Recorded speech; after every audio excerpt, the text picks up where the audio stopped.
berarti prosesnya apa dulu? Mencari jalan keluar atau memecahkan masalah. Cara memecahkan masalahnya tadi udah ada tuh kalian, dengan cara memasak karena nggak ada apa-apa di rumah. Jadi yang pertama itu masalahnya adalah lapar. Cara memecahkan masalahnya dengan memasak. Terus apakah berhasil? Berhasil langsung makan kenyang. Nah, ini ada hubungannya dengan materi hari ini, yaitu tentang berpikir komputasional. Berpikir komputasional itu berusaha untuk memecahkan suatu masalah. Nah, sebelumnya Ibu akan ingin dulu videonya. Kalian perhatikan dulu videonya ya. Pengenalan computational thinking. Hai teman kece, coba tebak apa artinya computational thinking atau berpikir komputasional? Adakah yang bermata jeli dan melihat kata komputasional di sini? Jadi mungkin ada hubungannya dengan komputer ya? Iya, betul sekali. Jempol buat kamu yang sudah menebak dengan benar.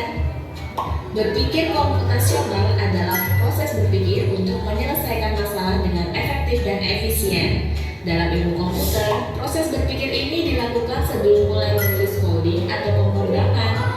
Jika sudah direncanakan dengan baik, maka coding yang ditulis akan sesuai dengan kebutuhan dan dapat diselesaikan dengan cepat dan tepat. Tapi ternyata berpikir komputasional juga bisa dilakukan tanpa komputer dan tanpa internet loh. Malah sebenarnya kita pun sudah menerapkannya dalam kehidupan sehari-hari, mulai dari menggosok gigi, mencatat ringkasan pelajaran, hingga menyiapkan tas untuk sekolah besok. Wah, kalau kita sudah bisa menerapkannya setiap hari, berarti kita semua sudah mahir dong. Belum tentu. Contoh-contoh tadi kan menerapkan berpikir komputasional pada masalah yang sederhana. Masih banyak nih masalah yang lebih kompleks, seperti misalnya mengatur keuangan bulanan, apa yang harus dilakukan kalau kamu tersesat di tempat baru, hingga memilih jurusan dan karir. Lalu yang lebih penting lagi, ketika kamu dewasa nanti, kamu akan menghadapi era industri 4 dan bahkan 5. Di sini kamu perlu kecakapan untuk memanfaatkan dunia digital, mulai dari mencari dan memilah informasi yang kamu perlukan, hingga menggunakan informasi itu untuk membuat keputusan penting dalam hidupmu. Menghadapi masalah kompleks kehidupan di masa sekarang dan masa depan ini mirip seperti merencanakan coding yang sudah dibahas sebelumnya. Kuncinya adalah memahami masalah dengan tuntas dan mencari cara menyelesaikan yang efektif dan efisien. Nah, kalau begitu, bagaimana agar kita bisa berpikir komputasional? Sekarang kita bahas ya 4 landasan dari berpikir komputasional. Yang pertama, dekomposisi. Dekomposisi artinya membagi masalah kompleks ke bagian yang lebih kecil agar mudah diselesaikan. Misalnya kamu ditunjuk jadi ketua panitia lomba 17-an. Maka untuk memudahkan pelaksanaan, kamu bisa menunjuk panitia bagian acara, konsumsi, publikasi, keamanan, dan lainnya. Yang kedua, pengenalan pola. Artinya mencari kesamaan dan pola di antara bagian-bagian masalah kompleks yang sudah dipecah. Misalnya kamu hendak melipat dan menyimpan jemuran di rumah, maka kamu perlu bisa mengenali jemuran milik ayah, ibu, kamu, adik, dan milik bersama seperti spray, handuk, dan lainnya. Ini karena jemuran-jemuran itu perlu disimpan di tempat yang berbeda. Yang ketiga, abstraksi. Artinya fokus pada informasi yang penting saja, mengabaikan detail yang tidak diperlukan. Misalnya kamu hendak menceritakan pengalamanmu berwisata ke luar kota. Tentunya kamu mengalami banyak hal dari mulai berangkat di bus, berfoto bersama, makan di restoran, menginap di hotel, hingga perjalanan pulang. Tapi nggak mungkin kan kamu ceritakan semua kejadian dengan detail pada teman-temanmu. Pasti mereka bosan kalau kelamaan. Jadi kamu harus menyaring beberapa kejadian yang menarik saja untuk diceritakan pada teman. Yang terakhir, algoritma. Artinya membuat langkah-langkah penyelesaian atau membuat aturan yang diikuti untuk menyelesaikan masalah. Misalnya kamu diberi daftar belanja di supermarket oleh ibu. Ada minyak goreng, telur, roti, dan kopi. Lalu kamu harus buru-buru karena ibu sudah mau memasak dengan minyak goreng itu. Nah, kalau seperti ini, satu cara yang efisien misalnya mulai dengan mengambil barang yang paling dekat dari pintu masuk hingga terakhir yang paling dekat dengan kasir. Nah, itu dia 4 landasan berpikir komputasional yang perlu diterapkan untuk memecahkan masalah yang kompleks. Lalu, Sudah lihat videonya? Sebelum itu, aku mau kasih tadi tujuan pembelajarannya. Jadi, kita hari ini kan akan belajar tentang berpikir komputasional, yaitu tentang pengenalan pola. Tujuan pembelajaran hari ini yaitu peserta didik mampu menerapkan berpikir komputasional dalam menyelesaikan berbagai permasalahan dalam kehidupan sehari-hari. Contohnya yang tadi yaitu tentang merasa lapar. Kita harus mencari solusi atau memecahkan masalahnya.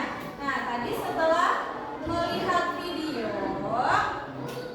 ada yang tahu apa itu berpikir komputasional? Apa tadi berpikir komputasional itu?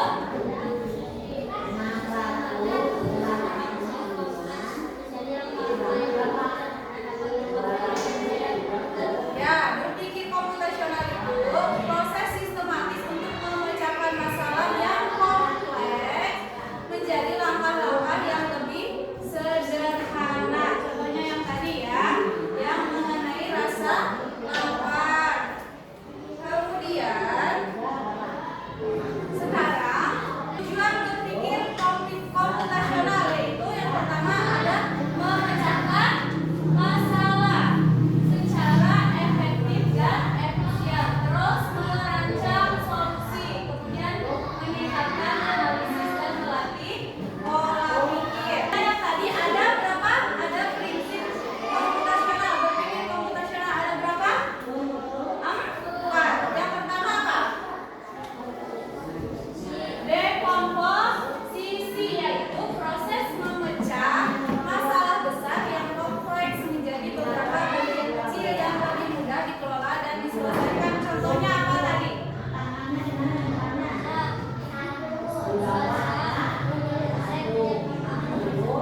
Ya, atau juga yang tadi yang di video apa?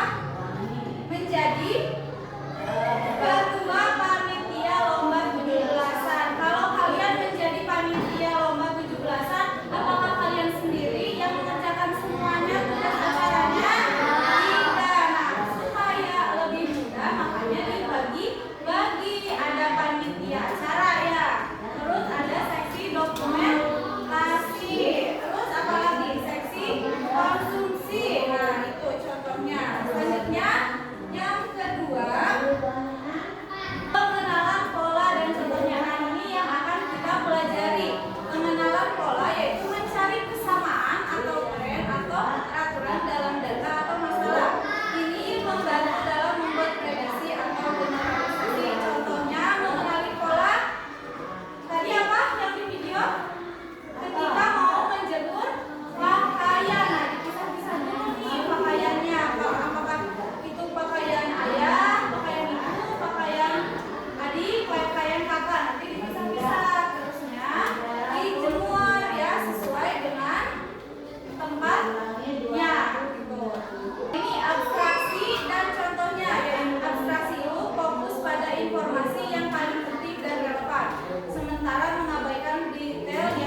Baliknya mana?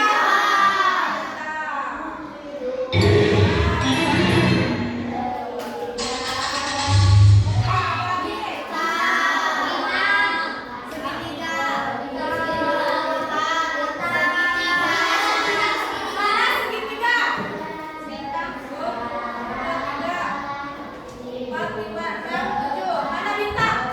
1, 2, 3, 4,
kita keluar